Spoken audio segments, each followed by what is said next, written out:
Returning to the cobbles after 15 years away, Canadian businessman Stephen Reed, played by Todd Boyce, set his sights on stealing mum Audrey Roberts, Sue Nichols' money.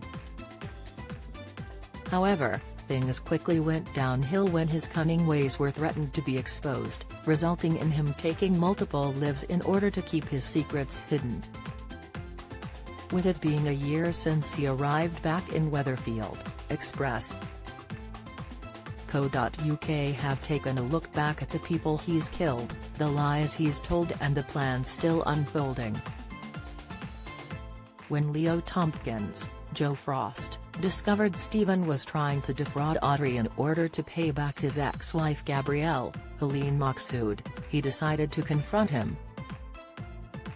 Threatening to tell everyone the truth, including the police, an altercation broke out between the two men as they argued on the top floor of the factory outside.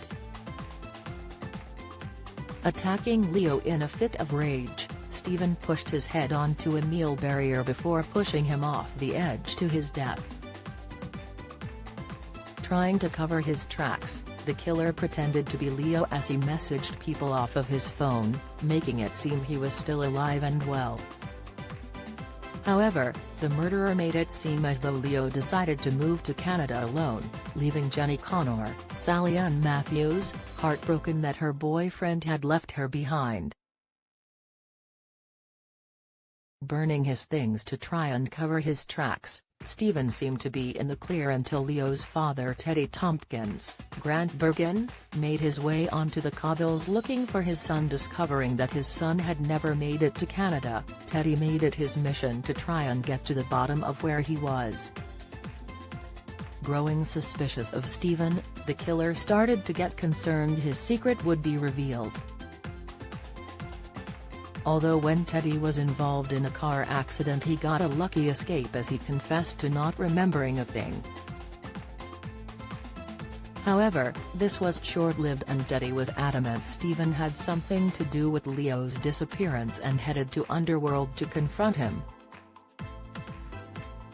Demanding answers, Stephen was insistent he knew nothing, but Teddy wasn't convinced and threatened to call the police.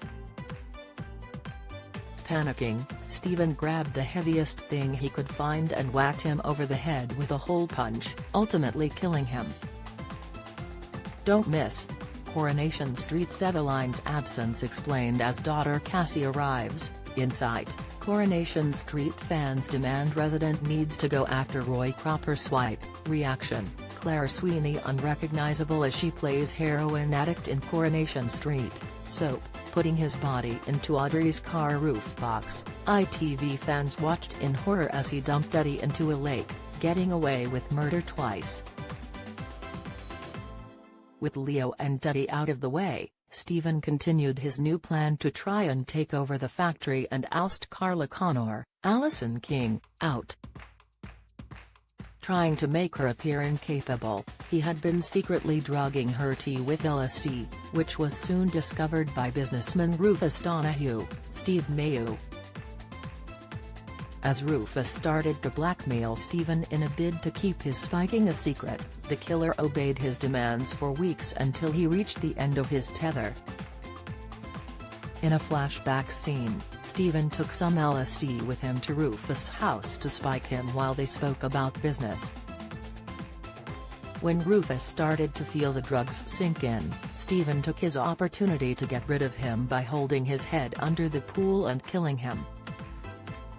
So far in his year of terror, Stephen has claimed the lives of 3 people and has now set his sights on fiancée Elaine Jones, Paula Wilcox. Realizing she has a lot of money, Stephen took out life insurance for his bride-to-be after learning she had a heart condition that killed her mum. Swapping her blood pressure medication with caffeine pills, Elaine passed out in recent scenes with Stephen walking out believing she was dead. However, when she came to, it was clear his plan didn't work as her son Tim Metcalf, Joe Dutton, started to become wary of Stephen's actions. Could Elaine become the 4th victim in Stephen Reed's killer year? Coronation Street continued Mondays, Wednesdays and Fridays on ITV from 8 p.m.